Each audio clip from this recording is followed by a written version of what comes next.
week in racing. It's time to recap it. And who better to do it than Michael and Magic? Two bros/pros who cover the highs and lows of racing around the globe on every one of their shows. Real fans look forward to these guys and their last stunts, cause they know they're not talking out of their royal ascot. What they say makes sense. So ladies and gents, sit back and relax as Blinkers Off presents The Magic Mike Show, where you hear the experts speak. The Magic Mike Show. Tune into the show every week. The Magic Mike Show. You can trust the show is the bomb because it's being brought to you by RacingDudes.com. What's up, everybody? I'm Magic. And I'm Mike. And this is The Magic Mike Show, episode 260. Mr. Summich, how are you doing today, buddy? I'm doing pretty good, man. I'm doing pretty good. It's been a fun little Monday here. Get my second shot on Wednesday. Excited about that. Looking forward to having some college basketball on Monday and Tuesday. We get to see the Elite Eight play these next two nights. Pretty excited about that, too. So it's all around a good Monday. How about you? Houston Cougars. My Houston Cougars are still in it, baby. Let's keep it rolling. They got a good shot now, right? Because there's no way that this long shot's going to beat them, right? I don't even know who the hell they're playing. It's like a 12 seed, right? You never know, man. It's Oregon State, I think it is. The Pac-12 has been unbelievable. So yeah, crazy. They've got, I think it was 3 teams in the Elite Eight here, 3 out of the 8. So, especially for a conference that was supposed to be down. So, pretty crazy how well the Pac-12 has done. But it's been fun betting them, I'll tell you that much. Yeah, here we go. Go Cougs. No, I was very surprised by how well the Pac-12, because if you listen before, I put together a bracket without knowing who's playing for what teams. I just can see their records. I literally took, I think, maybe 30 seconds to do it. But I was like, I know that during the pandemic, the West Coast schools were, especially in the Pac-12, they were very reticent to put athletes together. People stayed far away, whereas in like the Southeast to the Southwest, they were just kind of like, whatever, we'll risk it. They were just kind of how the different geographic locations handled it. And I really thought that was going to be the undoing for the Pac-12. So I was solely against everybody on the West Coast. So the Houston Cougars I picked partially because I was like, well, Houston, they were probably like, it's a mild cold, and they just kept going with it. So that worked out well for you. Well, it worked out well for that one thing, but I think 90% of my bracket's pretty red, so which is actually normal for me. So we'll see how that goes. But hey, we had a great weekend of racing at Gulfstream Park. It was a lot of fun. Came this close. Well, okay, maybe not this close.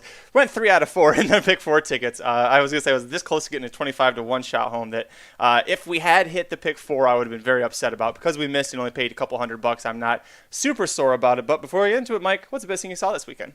This one's actually pretty easy for me. So Mahoning Valley today is the best thing that I saw. I don't know if you were able to check this out. I think they did a terrible job of advertising it. But there was a pick 6 carryover at Mahoning Valley today. Ooh. Yeah, $364,000 in the pool to start out. I can't believe that they didn't make Mahoning? a bigger. Yeah, at Mahoning. They didn't make a bigger deal out of this. Guess how much money was bet into it? $80,000. $1.7 million got bet into the pick 6 pool today at Mahoning Valley.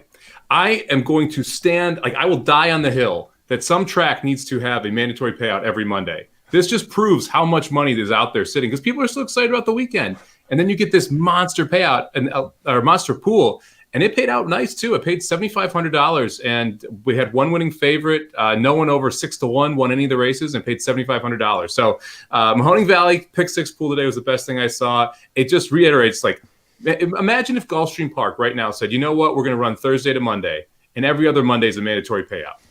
They get $2 million every other Monday with ease. I can't believe a track hasn't done it yet because especially after today, the money is out there on a Monday. Someone just needs to go and take it.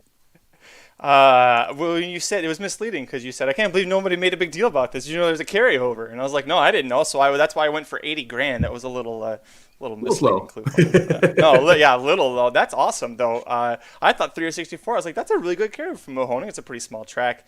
Don't expect too much from them, but, wow, congrats to them. So you didn't cash in on that though, I'm taking, because I feel like this would be a slightly different conversation we'd be having. I might have gotten a piece. Oh, look at you. Yeah, I was alive to all in the last leg, and I was really hoping we could get a big number home because the pick 4 was paying $12,000 or $11,000 and $9,000 to 2 horses. So one of those would have made it very interesting. But one horse at 4 to 1 ended up winning. But it was a fun little day, and more tracks need to have mandatories on Mondays and Tuesdays. You will get the money because no one else is running. So you just have to run a mandatory, and it ends up you have people like me. You're like, oh, okay, I'll take a shot at that. Why not? And there were a ton of them on Twitter too. It's a missed opportunity for these racetracks. Well, congrats to you for the little piece that you might have cut off for yourself. You had yourself a nice little Monday, and here it's just now 5:30 on the East Coast for you, so good start to your week. Best thing that I saw is our nursery is finally just pretty much done. I'm going to say it's done, which is a huge deal for us. We're still 5 weeks out, so we got 5 weeks just kind of take the last breaths and fix the last minute things. But getting this nursery done has been pretty great. But it's been a big ordeal. You're a smart guy, Mike, so I'll explain what happened with me, and then maybe you'll understand. When you start a home improvement project that you've never done before, it's good to do research. It's good to have a full mapped out plan from start to finish, other than a couple of ideas, intentions to do research, and then getting halfway through the project and then realizing you kind of screwed up. So what happened is I took the closet when we moved in, that bedroom back there. The closets are this old, nasty, like 90s cocaine-induced gold trim, big, giant 8-foot mirror doors, and there's 2 of them. And the wheels were broken, the tracks were bent. It was terrible. I was like, screw it. We could put in our own closet doors. And then so I took them out and got rid of them. And then realized maybe I shouldn't have done all of that. So it's been about a 3-month-long project, 2-month-long project. Finally got the closet doors installed last Friday, so we're done. I feel so much less stressed than I have in the last couple of months. It's great. Yeah, I'm not exactly a handy person. I like to think I am. I have a drill and a saw and the whole thing, and I think I can do it myself. But I built a ninja gym in our backyard with my cousin a while back, and we never really finished it. So I added a swing and a slide to it. It took me like 4 trips to Home Depot to put a swing up. So, I get where you're coming from, where you just, that drill bit doesn't work. Need that, need this. So maybe you should plan a little bit better, because I'm definitely one of those, like, just cut 50 million times and measure once versus the, measure twice and cut once type of guy. Yeah, same. And once again, I've said this for most of my life, but this is just yet another reason why Magic didn't go into the family business, which ironically happens to be general contracting. So I come from a whole family of males that all built shit for a living. And I can't even install the damn closet doors. But they got installed by professionals. They look beautiful. No more broken mirrors, which is pretty great, too. So I love it.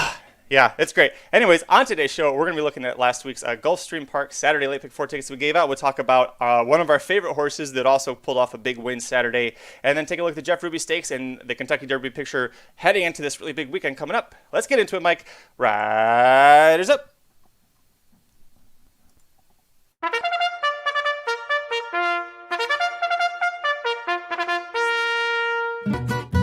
Hey, Mike, did you get any fun in the mail lately? Yeah, I did, Magic. The folks at Manscape.com sent us what they call the perfect package, which totally fits, by the way. Lots of good stuff inside. Oh, yeah. Starting with the electric razor, it's the Lawnmower 3.0. It's cordless, waterproof, rust-resistant, easy to clean. It's a safe way to keep yourself nice and clean below the waist. Like a freshly mown Gulfstream Park turf course. The perfect package also included the ball spray toner, which keeps me feeling fresh off the layoff, and anti-chafing deodorant. Every time I'm sweating out the Stronach 5, those inquiry signs, this is a really great product.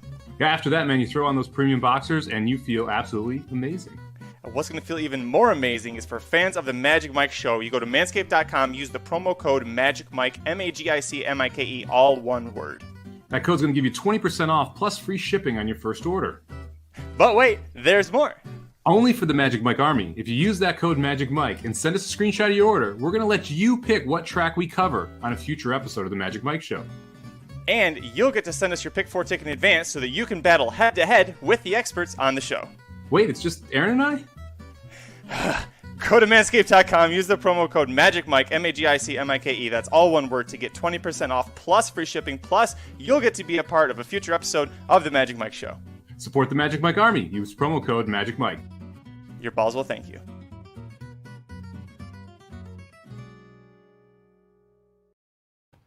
All right, Mike, kicking off things for Saturday's Late Pick 4 ticket at Gulfstream Park. This past Saturday, March 27th, we're going to look at the $100,000 color-based stakes. We had a field of 8 males go into the gate, 3-year-olds going a mile on the turf course. Mike, as tradition, I went deep in this leg, and the even money favorite won it. However, I will say this is the closest I've ever been to being just showered in, like, making it rain. Because I used the 6 Annex, who's your even money favorite in the winner. But the runner-up, the number 9 Fulminia, 29-1, baby, had the lead. And then that last 16th, I knew Annex was going to get him. But, man, that was an exciting finish until it wasn't. But overall, we had Annex on top. He was a pretty easy pick here at undefeated colt moving forward. Yeah, I mean, Annex ran really well here. Great call by you on that 9 horse. I did not see it at all. Even after you made the case for it, I was like, no, not interested in. A couple of our listeners combined our 2 tickets and hit the pick 4 again. Apparently, the combo tickets have been doing well. So if this 9 had gotten up, that would have been, that would have been a big time payout. Again, the Annex ran well. One of those horses where we talked about the last race a little bit weird because of the runoff leader. I like the move that Annex was able to make. This is Son of Constitution, one of our favorite sires here, part of the big day that we were hoping Bill Mott would have. This race was a little weird though. I mean, the buyers came back. The Annex won with a 78. Fulmini had the 77. It can be done 77. A lot of these horses had run 80 plus buyers coming into this, so it was interesting to see kind of the regression a little bit in the buyer perspective. What do you take from this race? I mean, I thought it was a little bit of a strange race. I'm not really sure how to use Annex out of it. Yeah, I'm still going to use him. We knew he was going to be a short price. He was undefeated, including a stakes win coming into this all over this course. So there were all the signs pointing to he was going to be a big favorite, and we were trying to beat him with other price horses. I'm going to do the same with him moving forward. The next race for him, he's going to go to New York, go after the Turf Triple Series. He might show up in the Churchill Downs. What is that? Is it the American Turf? On Derby Day, there's a 3-year-old turf race, so he could show up in that spot. But I'm going to use him, but I think it's going to be defensively because until he loses, Mike, he's going to be these short prices. And yeah, he's talented, but that's not how we make money, right? Long term. Yeah, it's not. You need to be able to kind of try and figure out when to beat these type of horses. I will say this though, this race comes back as lower buyers, but if you look at the time, they went 24 seconds for the opening quarter and never ran 12s again. They ran sub 12s the rest of the way home. So 11-second furlongs, essentially, or 11 and change second furlongs. That's pretty impressive. I mean, when you're looking at horses that are all 3 years old and early in their 3-year-old season. So this is one of those races where I think there were some really, really, really fast races on the Gulfstream Park turf, which might have hurt these races from a buyer perspective. So I'm interested to see kind of what a couple of these horses do out of this race. Because I think this end up being a better race than it looks like on paper right now. The one horse that we were both very heavily on, aside from Annex, is the 8 Step Dancer. So we got a nice little sandwich here. We got the top finisher and the last place finisher. Step Dancer was making his first start back since October. I think with this one, Mike, it was fine to play him, and I'm willing to play him again next time and just scratch this off as, boy, he was rusty. Yeah, I mean, we often say this, just too bad to believe, right? Like it was so bad that it's just a chuck race. So yeah, I agree. Draw a line through this. Step Dancer's one that I'll want back, especially at price. I mean, hopefully this means we get 10-1 next time out. That would be, and also I think placement's going to be important. If we go back into a overnight stakes race or a graded stakes race, I think that tells you everything you need to know this horse is going to fire. If we drop down, I'm a little more concerned because that isn't showing the same confidence in the horse from the training perspective. Yeah, that's true. Barkley Tag isn't the kind of trainer who's just going to throw a horse willy-nilly into a race, especially a stakes race where it doesn't belong. So excellent point on that one. Any other horses here that you found really worth talking about, or move on? Not really. I mean, I'm done with Fighting Force, or Fighting Force. Hyperfolk's a little interesting, but to me, it's really the 6 Annex and the 8 Step Dancer that were the 2 that I wanted to talk about out of this one. Perfect. Let's. I'm excited to see what happens with this crop, including Annex and Step Dancer when they get up to New York. Remember, Step Dancer is a New York bred, so if you see him drop into a New York bred stakes race, it might be a little alluding to Mike's point that maybe he's not quite ready, but also, easier competition. They have pretty good purses there. We'll move on to the second leg of the late pick 4 sequence. This was the Gulfstream Park Oaks Grade 2 race, and this is where it went off the track for us. Mike, this is where our tickets went down. I think it was still a worthy endeavor. We were trying to beat who we thought was going to be a big favorite. The 3 Crazy Beautiful coming in off of the runner-up finish in the Devona Dale Stakes. Remember, she was well beaten in that spot. You had the runaway 45-1 shot hole Bodemeister. We thought we were being cute with Con Lima on the rail, and apparently so did everybody else with Deep Pockets because she's your 6-5 favorite. Sets the pace as we expected. Doesn't get it done. Crazy Beautiful, 2-1 second choice. This horse was all class, so good job by her. I think, though, this more says this field really isn't that great. What do you think? I agree with that sentiment, man. This was one of those where Millie Philly, or Milfoil, whatever you want to call her, should have aired. I mean, absolutely aired this field. When they turned for home, I said on the Let's Live stream, the 6 is gone.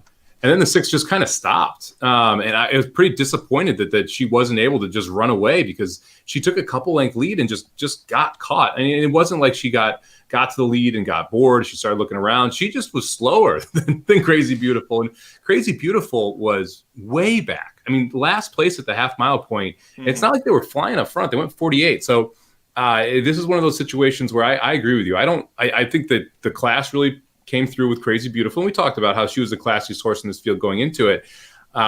But I don't want anything out of this race. I mean, to me, this was really more of a detriment on the whole field than it was thinking Crazy Beautiful ran huge. Yeah, you can call her Millie Philly, you can call her Milfoy. I'm calling her a horse I'm never betting again. This horse keeps doing this to me, man. I keep thinking, like, this is it, man. This is when she does it. And I'm always a believer in her. And just kind of ruins it for me here. She had an excuse in the Devona Dale. She got no excuse here. I mean, Nick said it well. She got a perfect trip, and she just couldn't get the job done. And it's just that simple. I mean, so this is a simple problem that the horse wasn't good enough. And that's okay. It just means that, I'm not playing this horse since I don't think this field is that great. I don't think it's okay because I didn't win. So one last thing, then we're going to move on. The question we both had, if we thought we were being cute with Colleen, is she might be better on dirt because of her early career. She won a lot on dirt and then goes to the turf and becomes a double stakes winner. She's now 9 wins, first 4 seconds. So this is the first time she ever misses the board, and she only misses it by a half length. She moves on to turf. You're ready to play her again? Yeah, probably. I mean, I think she clearly just can't hold her speed as well in dirt. I think that's what we learned. I mean, you can even see a little bit of that in the back PPs after the race. You look back and you're like, okay, well, she got caught going 7, and maybe her speed just doesn't hold as well in dirt. Turf speed often holds better anyway, so that you see that a lot of times. So yeah, I mean, I'm interested in her when she gets back over to the turf, depending on the price. I mean, obviously it's one of those horses where I want to make sure we're getting some value in it, but didn't have much pressure up front. I was surprised that she gave it up so easily. Let's move on to the third leg of the late pick 4 sequence in Gulfstream Park this past Saturday, March 27th. We're going to look at the Grade 3 $100,000 Orchid Stakes. And Mike, if other than maybe the Sir Shackelford Stakes, I thought this was the most exciting finish that we had all weekend long at Gulfstream Park or anywhere. Warlike Goddess, a horse that we loved at 10-1 on the morning line. Well, we didn't get 10-1 on her. We got 5-1, but man, she came flying. Catches always shopping, the heavy even money favorite, the deserving even money favorite, literally on the wire, the dirtiest of bobs. If you had Warlike Goddess, you love it. If you were single to always shopping, boy, that one really hurts. But you and I both loved Warlike Goddess, so our tickets are dead, but hey, pat on the back. We correctly called this one here, and it's because of a point that you made on the live stream, and we were handicapping why was Warlike Goddess a horse we loved here. Well, this is one of those examples where when you go back and you look at that last race where Warlike Goddess runs behind 2 horses in this race and loses to Antoinette, no one was closing. That was a wire-to-wire winner. That's the Bella Laura and Sister Hanan literally were running that second and third the entire way around with your eventual winner, Antoinette. So it was a merry-go-round. The one horse that was closing was Warlike Goddess. And Warlike Goddess was storming home into a very, very fast final quarter as well. And when you have all of this going on, and then you get to a little bit evener turf course where maybe even, speed wasn't holding as well as it had been in the past at Gulfstream. It was fair to playing toward closers. Warlike Goddess just showed that turn of foot, and man, this horse closed like crazy. And again, they were going fast. I mean, 137 for the mile. They come home in 2:12. That's sub 12 seconds coming home, and Warlike Goddess was still able to run down Always Shopping. I thought this was a monster effort from Warlike Goddess. It was second off the layoff. It's an English Channel 4-year-old that's just getting better. She might be a star. Like I think that she might actually be a legit superstar this year on the turf in the Philly division. Okay, I'm glad you said that because I was starting to think maybe I went a little overboard. The recap for this race on racenews.com, you can go check it out with the replay. Warlike Goddess, I said this could be a potential. This could be a sneaky American star because we got the Breeders' Cup at Del Mar, so we know that the American horses tend to do better out there because it's the faster, firmer ground that she's going to catch. She got a very firm ground here. If she keeps progressing as an English daughter of English Channel, they're going to go. I think they'll go 1.25 miles at Del Mar on the turf there. Well within her wheelhouse. And Julien Leperoux on a closer. I know he gets a lot of shit, and I don't like how much shit he gets, but he knows how to time those closing rides, man. So this was chef's kiss. I love this race. Yeah, if you look at the horse, I mean, we got a progression here from an 87 buyer up to a 96 buyer, second time out as a 4-year-old. Again, this is only her 4th race. I mean, there's a plenty of upside for this horse as she continues to improve and understand what she's doing and how she's running. Just the turn of foot. Absolutely breathtaking on this horse. When this horse gets going, she just gobbles up ground. And there's not many that are running this well right now in this division. I think she's got a legit shot moving forward the rest of the year. And she's one of those horses where she should be the favorite in every race that she's in from here on out. Unless she's at the Breeders' Cup. Let's put a little, let's slow it down a little bit. But I was just really impressed with this effort. The third horse that I used, and I can't remember if you used her as well, the 5 Sorrel was making her North American debut, along with your winner. About the only other horse to really make up ground there comes from 7th. Wasn't able to keep up with War Like Goddess, but it's very difficult for horses to adjust to North American racing. This is the first time since October that she's run. I thought this was a really good effort from her, and she was shorter odds. She was 7-2 here. Do you think maybe we get better odds than Sorrel than War Like Goddess when they show up in New York, and maybe we can parlay that into some potential profit too?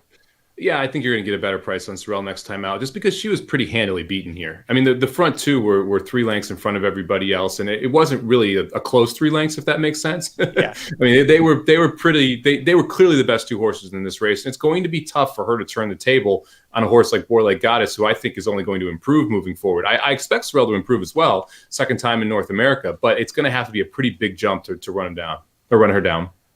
The other horse we can talk about, the 4 Morning Molly, was a horse. I can't remember if you did use her or you just considered using her. I used her. Was offering good value. She had been slowly improving by her speed figures, pretty lightly raced 5-year-old. She doesn't hit the board here, but did you see enough here to maybe want to play her back at a similar level next time? Well, my main angle on her was the fact that I thought she'd get the lead. I was a little disappointed that Jose didn't send her out there, because I think that if Morning Molly had gotten the lead, she would have had a much better chance at holding on. I just didn't see that horse as one that I wanted stalking and trying to pounce. I wanted that horse to just go to the lead and try and take it to this field.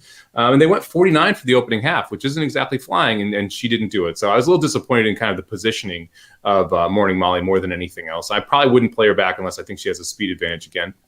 And I like that. We'll wrap up with Nick Feldman's post. I was just thinking about this, that Belle Laura was, you had 2 very strong pace plays here with Sister Hanan and Belle Laura. And Belle Laura had it, and Sister Hanan beat her and said, no, I'm like was rank and took off. Either one of those, if they have a lone speed advantage, that is always deadly, even at New York. So watch out for that stuff. But that's the only reason I would want to play those back. Anybody else here catch your eye? Not really. I mean, we should probably talk about our good friend. Oh, yeah. Comment here. I mean, Irad had a day. We'll put it that way. He breaks the all-time record for wins in a champions meet on the last race of the day, but gives one to his brother earlier in the card, and then you have this. Lord. And then you have this look back issue. I mean, it's never. I don't understand why jockeys look back when you have these giant jumbotrons. Just look at the jumbotron. Like, come on, because anytime you look back, you have to think some weight shift is going to slow some type of momentum down, and when it's literally like you could put a horsetail hair in between the wire and the nose of the loser here, that could have definitely made a difference here in this race. That if he keeps just going, that Always Shopping might get her head down at the right time. Yeah, I'm not gonna lie, I was a little happy that was a nice little cherry on the Sunday there for tough luck, I read for a lot of the shitty shenanigans he's been pulling at Gulfstream. I hope New York straightens him out, and the whole colony. A lot of them just need a good cold slap in the face from a wet towel. Let's move on to the 4th and final leg here, Mike. The Grade 1, $750,000 Florida Derby, 100 Kentucky Derby points on the line. And hey, look, our old buddy Irad shows up on Known Agenda. You talked about a horse in More Like Goddess that was gobbling up ground when she gets going. Kind of say the same for Known Agenda. That is back-to-back mile and an eighth victories, strong, impressive victories over this course. The question is, Mike, was Known Agenda really great, or did he just really solidify our opinion is that the Florida circuit is pretty bad this year? You know, but Known Agenda I actually think ran pretty well here. And I'm not going to say this is like a Derby horse for me. I think this horse is going to take quite a bit of money come Derby day. This is going to be the Pletcher Buzz horse. I have a feeling you might have this horse turn into your Wise Guy horse on Derby day, just because, like there's excuses in the race at Tampa. And then he comes back and wins easy at Gulfstream at 1 mile and 1/8, then runs well at 1 mile and 1/8 again and had some buzz last year. So I wouldn't be shocked if Known Agenda turns into that Wise Guy horse come race day, where it's, morning line 12-1, get bet down at 8-1. This was really an indictment on that Florida circuit, though. We talked about it quite a bit. I was banging the drum. The Greatest Honor was not that good. And you see what happens here. You have Known Agenda, Soup and Sandwich, Nova Rags, and Collaborate run 1st, 2nd, 4th, and 5th. And they're all the horses that come in versus anyone that was here before. And that really tells you kind of what those first two, what the win in the Fountain of Youth was. Greatest Honor's just not that good. And you could tell in that Fountain of Youth race when you watched it. It's just the horses just passed slower horses.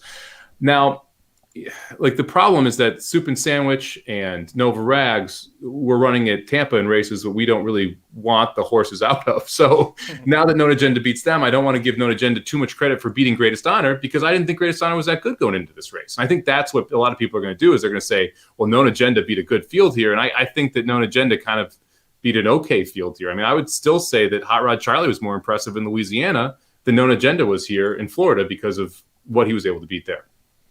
You had 3 horses that were we had the last final Kentucky Derby Future Wager pool this past weekend. 3 horses in the Florida Derby field were in that. They finished 3rd, 5th, and 8th. The 1st, 2nd, and 4th place finishers were not offered as Kentucky Derby Future Wagers, which is why all other 3-year-olds opened at 20-1, and it was 5-1 second choice when everything ended. This race put a lot of those horses to shame. These are not good horses. It backs up what you've been saying, what Aaron and Jared have been saying, what I've been trying to say, trying to sound smart like you guys. This Florida circuit, just this year, it started with Prime Factor and it just went down from there.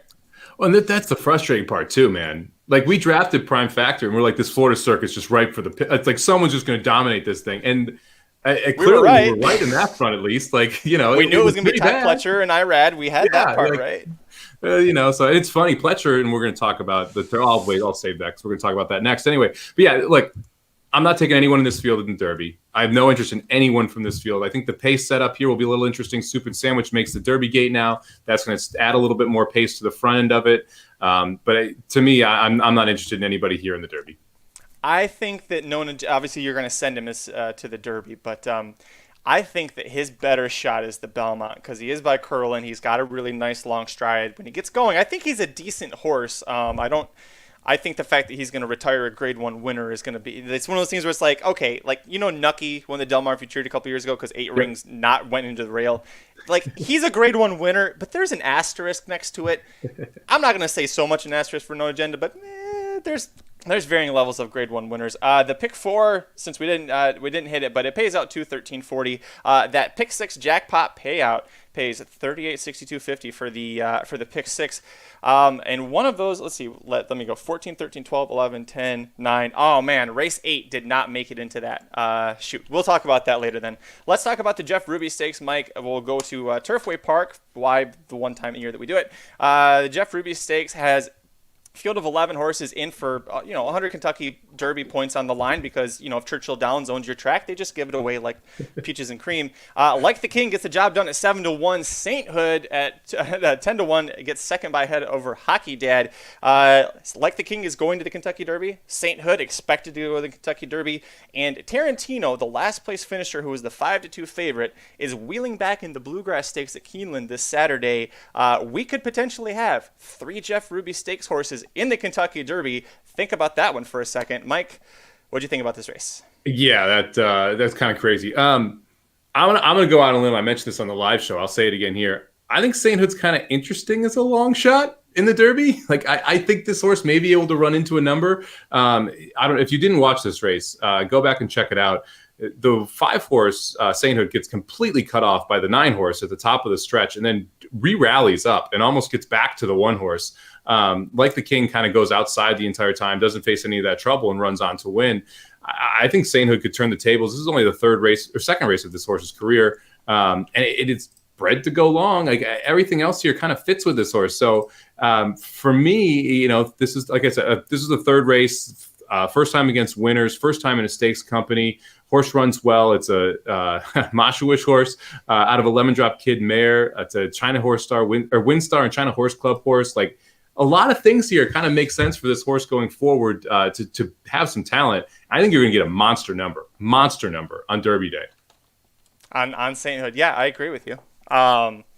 He did have a really rough trip. It's just I never know how to really look at Turfway Park races because the camera angles aren't great and you don't have. It's a very Twin Spires bought it. Now put some money into it because it make it a little easier to watch. I actually thought that Hush of a Storm. He was my pick going into it. Had won the Battaglia Memorial. Was undefeated on the synthetic here. He scratches out of it because he is also going to the Bluegrass Stakes. So really, if he gets first or second there, he'll have enough points to make the Derby. So really, 4 horses that enter the Jeff Ruby in the Kentucky Derby. I keep saying that because it doesn't make sense. I don't understand. We got to target the Jeff Ruby next year when we're drafting. I actually thought about that, and I was like, I don't know who the hell any of these. I would never have picked Like the King. By the way, congrats to Drayden Van Dyke getting the win on Like the King. He just moved his tack to Kentucky and has been picking up rides at Turfway Park, and he's going to go to Keeneland. Very happy to see him doing well after he left California. So tip of the cap to Drayden Van Dyke. And please come back and ride Tiz a Magician. I will be interested to see. I don't know if this is true or not. I'm sure someone will look it up. Balterra Park. I wonder if this is the first time we'll ever have a horse in the Derby Gate who started their career at Balterra Park. Because like the King, ran in a what was it? Ran in a $14,000 maiden special weight at 5.5 furlongs to start the career at Balterra Park. Yeah, as you do. Yeah, just normal stuff. Normal Derby horse stuff. At least it's not a 16K maiden claimer, right? Yeah. Gretzky the Great. Yeah, I think he needs to go back up to Woodbine. I think this is a little too tough down here facing the Kentucky horses. But if he goes back up to Woodbine, I mean, we saw what he could do up there. He's pretty damn talented. Any other horses here really worth talking about? I don't think so. I mean, I think it's interesting that Hockey Dad comes over and runs well again. It shows out for California, so I think that's a positive sign in that sense. Like Smiley Saboka not running so well, I think is a bad sign for a couple of horses here. That horse ends up finishing second to last. That's the horse who ran second behind Keep Me in Mind at Churchill last November. So I think that kind of bodes poorly for some other horses. So you're starting to get more of these like running lines where you can compare horses based on who they've beaten and who they've lost to. And I would that's the main thing I'm taking out of this is kind of comparing some of those running lines as I figure out how I'm going to play the Super or the Derby. Yeah, I think the bottom of the Super is about as far as I'd consider taking anyone from this field into that race. Mike, let's take a look. I mentioned that the Kentucky Derby Future Wager Pool 5 ended. Essential Quality ends as the favorite, 4-1. Not a lot of really interesting moves here. Greatest Honor closing at only 9-1 was kind of surprising to me. I think people are forgiving him, thinking that maybe he wasn't fully cranked. This is the biggest one that caught my attention. Hot Rod Charlie wins the Louisiana Derby, goes into this the 6-1, I think third or fourth choice. Ends at 12-1. Aaron warned as the Louisiana Derby was ending, don't forget about Hot Rod Charlie. Mike, are people forgetting about Hot Rod Charlie already? No, Hot Rod Charlie couldn't compete in California. That's why he was in Louisiana. So, to me, 12-1 is probably, I think 6-1 is a ridiculously low price on Hot Rod Charlie. I'll tell you that much. That's a little too low. Yeah, because the horse, first off, I would not advocate anyone under 10-1, period, even right now, because we're still too far out to even get in the Derby Gate. If I'm playing these future pools, I want a big number. I'm looking for a big pop because not only do I have to be right on race day, not only do I have to be right without knowing the gate position, I also don't even know if the horse will be in the gate. So to me, I want 10-1 plus to even touch anything like this. And 6-1 on Hot Rod Charlie seemed way too low. Now, the horse did run second in the Breeders' Cup. We've talked about that. Obviously won the Louisiana Derby. But when that horse has faced the California horses in multiple tries, was not able to beat them. And that to me is the damning evidence that kind of caused me to take a step back. Hot Rod Charlie is probably going to be the horse I try and beat in the Derby because I think it's going to get overbet. Medina Spirit, on the heels of the announcement Life is Good is out, goes from 20-1 to 13-1. Probably still, second best in the Baffert barn behind Concert Tour, but you could get him at 5-1. Again, these are not odds that we ever advocate betting unless, like Mike said, there's a good, a really big bomb price you think you're getting a really lucky at. But it's very hard, I feel like, that in this day and age to really, you got to get lucky in like Pool 1 or Pool 2 to find any value. I thought it interesting here too. Rock Your World, who's going to make his dirt debut in the Santa Anita Derby this weekend, 50-1 down to 31-1. That is a very boomer bust move there. Trying to pick Rock Your World. I would, if out of this whole list, if I had $10, I'd take a flyer on Hidden Stash. A horse that's closed a couple times, it's already in the Derby Gate, and you're getting 53-1. Like that's the kind of horse that I would take a swing at because it's a stretch. I don't actually think the horse can win, but at 53-1, I've seen crazier things happen.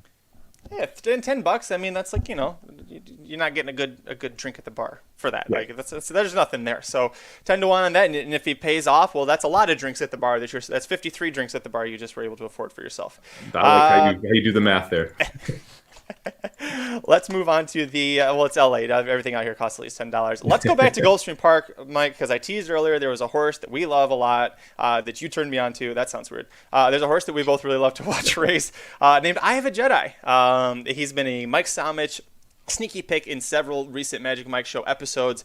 We didn't get to cover this because race 8 was just outside of the pick 6, but he wins the Ghost Zapper grade 3, 5.5 lengths. I mean, this was a Stumble Bunny exhibit, but I Have a Jedi, I don't care if they were Stumble Bunny or not, he looked impressive.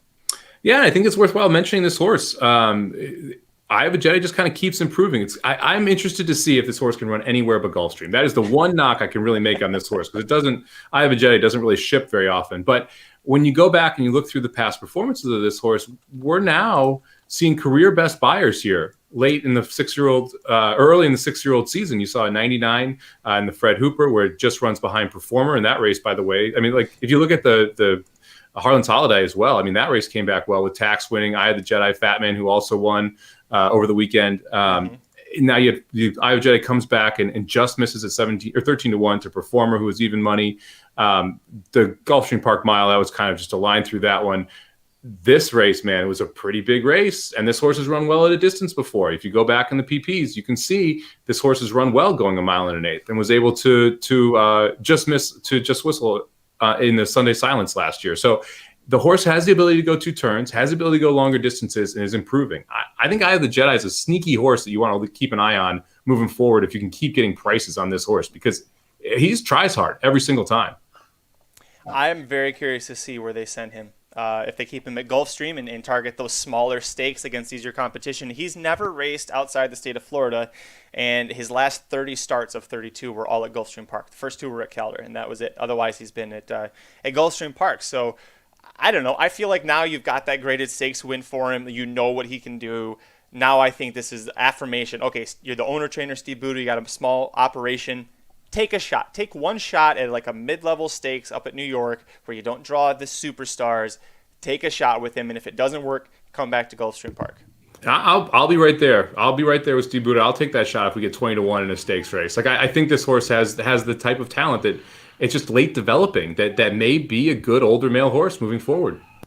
Speaking of older males, Nick Feldman wants a shout out to Mystic Guide. Yeah, he looked pretty damn amazing in the Dubai World Cup. We weren't really going to talk about the Dubai racing, but this older division of the older males on dirt, Mike, is pretty much wide open. And Mystic Guide right now is the clear clubhouse leader, but I say that with you never know how they return from Dubai. He looked great before, but I don't think there's anyone we can really stand a flag on and say this is the horse that should be favored in the Breeders' Cup Classic right now. No, it's way too early. And we've seen a lot of different horses try and take up that mantle, and we just haven't seen any dominant horses since some of the retirements, or even about 2 years ago, I guess now. So it's going to be interesting to see what happens. I mean, we had Nick's Go, and then the last race happened for Nick's Go, and all of a sudden, now we're not so sure. So It's going to be interesting to see who is the superstar in this older male division, or if it's one of the 3-year-olds. You have horses like Essential Quality, you have horses like Concert Tour that could try and take up that mantle and be that superstar. I mean, Life is Good was definitely someone who I would say would be one of the early Breeders' Cup favorites if that horse had stayed healthy throughout the entire time. And Life is Good, assuming everything is okay, will come back and should be back for the Breeders' Cup. So that's another one that you have to kind of consider when looking at the older male division. Yay. Yeah, Sorry, I know. Was my mic you have to, right? Like, hey, listen, Baffert might have won the Classic, but he also lost it 2 different times last year too. So there's that to remember. Nick says that he read they're going to give him Mystic Guide a break until later summer. Shows up at Saratoga. That's probably right. I wouldn't rush him. He's had a few starts already. Let him return and get acclimated and cool off. If the Breeders' Cup Classic is the goal, make that the goal and work up to it. I don't have an issue with that. There was some talk that he might go to the Stephen Foster Stakes, but. Boy, I think the Monomoy girl still might target that. Oh, Nick Feldman, Happy Saver, we haven't seen him return, but that is a big one. He and Mystic Guide were the 2 3-year-olds last year that kind of came on late in the scene and were developing pretty well. And then Mystic Guide's returned. Let's see what Happy Saver does. I like that one. Yeah, it could. I think it's almost more fun. I love having the superstars, right? The superstars are great. Don't get me wrong, but it's kind of fun when you don't have one. I mean, last year's Classic is a great example of a 10-horse field, and like you had 4 or 5 horses that were all between 3-1 and 5-1. It's a great betting race. You can go a bunch of different directions, and it's just a lot of fun. I like those type of classics, even though you don't have that like all-time horse that was in it. That's fun. I guess, yeah, there wasn't an Arrogate or a California Chrome or a Pharaoh like that. There were a lot of stars, like B-level stars. You had a lot of really great quality that seemed pretty evenly matched, which is why we were all over the place with our picks, and yet nobody had the winner. Well, we just hated Authentic. All right, that's going to do it for this episode of the Magic Mike Show. A little bit of a quicker one, but we got to go through talk about what we learned from Gulfstream Park. Mike, this is a huge week. This is one of the busiest weekends of the year because we have not 1, not 2, but 3 Kentucky Derby preps and 4 Kentucky Oaks preps happening on Saturday. Right now, you see at racenews.com, we've got plenty of updates on the horses putting their final works for all those races. The Known Agenda came out of the Florida Derby feeling pretty great. Going to train up for the Kentucky Derby. We're going to have previews of every single one of those Derby and Oaks races that I talked about on the website this week. We're also going to be covering the draw at Keeneland. Keeneland draw is Saturday's card tomorrow at 8 a.m. If you want to, that's 8 a.m. my time, 11 a.m. on the East Coast. If you want to watch live, you can just go to Keeneland.com. We'll have the previews of the Bluegrass Stakes and the Ashland Stakes up on the website. And then this week we are doing the inside track to the Bluegrass Stakes wagering guide. That'll be available, I'm going to guess, probably Thursday morning, early afternoon. They are drawn Tuesday, so if we can get it to you sooner, that's always great for everybody. But stay tuned for more information on that. Mr. Samich, how'd the Summel Bombs do last weekend, and what are you looking forward to this week? Yeah, this weekend sucked. I mean, it was a bunch of 4 out of 5s, 4 out of 5s, 5 out of 6s, all that jazz. So it was frustrating. It was a frustrating betting weekend in general. It's just one horse kept getting in the way, and Crazy Beautiful was the one late that kind of got me there. I'm excited, man. We get to go back to Keeneland. I've been sick of Gulfstream for a little bit, as everyone's known who listens to this show. So I'm excited to get back to Keeneland. I popped those PPs open. And, of course, the first race at Keeneland on Friday, our first 2-year-old 4.5 furlong sprint. So we get to see some 2-year-olds go, and you have the inside post, who goes to Wesley Ward with Dreamfly, who's an American Pharoah horse owned by Wesley Ward. Right. Why are we even running the race now then? Well, it's interesting because the horse right to the outside is a Frosted horse who's gone back-to-back bullet workouts for John Enos. So there's actually some competition, but these races are one of the more interesting races from a betting perspective because you have Wesley Ward 2-year-olds, which he usually dominates. I think it was like 46% or something ridiculous in these races. But you also have like the entire race is basically a turn because they have this little, essentially 2-year-old shoot to get that 4.5 furlong distance. So the inside posts have a huge advantage, and rarely does anyone actually close any ground. It's kind of like a quarter horse race in a way, where you really need to be close to the front. So always interesting to kind of bet those. I can't wait to get back to Keeneland, man. I'm excited for it, and then I will literally be there on the 10th. So I can't wait to actually go to Keeneland too. So I'm pumped for this meet. I already printed out the PPs for Friday. Looking forward to Saturdays as well. But I love these 2-year-old races. I'm excited to get them back going again. It's been a while, and this is one of those staples of that Keeneland meet. I'm going to pull this up because I think it's just so funny, the track layout for Keeneland. Let me zoom in on it here. It's literally, you see that? Mike's not joking. That's literally a turn. This is the track. They got to start up here and just, you go straight, and it's like about a 3/4 turn, but you're pretty much racing through the turn over half the race. And that's why if you're a 10 post or a 11 post or 9 post, it's so hard to win there because God, look at all that extra ground you have to cover on the outside there. Everyone's showing speed. So they generally stack up, and if no one really closes because they're such young horses, then you can't be behind. And if you're outside, that means you're 3-4 wide against a horse that's running on the inside if you're with them. And that's going to cost you multiple lengths. Then you have to try and make that ground up or just be faster going into the stretch. It's tough, man. So it sets up for the inside post to do very well. Well, Keeneland's action's coming up. I'll have previews for there's a couple stakes on Friday, so I'll have some previews for you up on the site probably tomorrow. Also, oh shoot, I didn't look to see who it is. Vinny's got a new pedigree analysis for the Kentucky Derby contenders that I was going to edit once the show was done, and I forgot to take a look at who it is. Give me a second here. Let me pull it up. I will say that for Thursday's show, because of the Bluegrass Guide and because everything that Blinkers Off is doing, we're going to be on the Magic Mike Show doing the Santa Anita late pick 4. There's a mandatory payout of the pick 6, so we're going to do one of those things where we try and help you give out some picks for that one and see if we can get you to cash in. We didn't get it this last time for that Gulfstream Park pick 6, unless you Frankenstein the tickets. Congrats. But we're trying to do that for Santa Anita here. Vinny, where are you, Vinny? This is great radio. If people are listening on the podcast. Known Agenda, that's right. He's doing the Florida Derby guy. Yeah, so you can see what Vinny thinks about Known Agenda's pedigree. He probably likes it. It's good timing. I don't want to see what's not. Yeah, good timing. He always does the one right after that. I wish Vinny was watching live. He could have just told me so. But that's going to do it for this episode of the Magic Mike Show. Make sure you tune in back here on Thursday. We'll be here on Blinkers Off is going to be on they're taking our time slot. So 5:30 Eastern, 2:30 Pacific is Blinkers Off. Magic Mike Show will be on right after that, covering the Santa Anita late pick 4 sequence. So we will see you guys all then. Until next time, I'm Magic. And I'm Mike. Good luck this week. Maybe. The Magic Mike Show, where you hear the experts speak. The Magic Mike Show. Tune into the show every week. The Magic Mike Show. You can trust the show is the bomb because it's being brought to you by RacingDudes.com.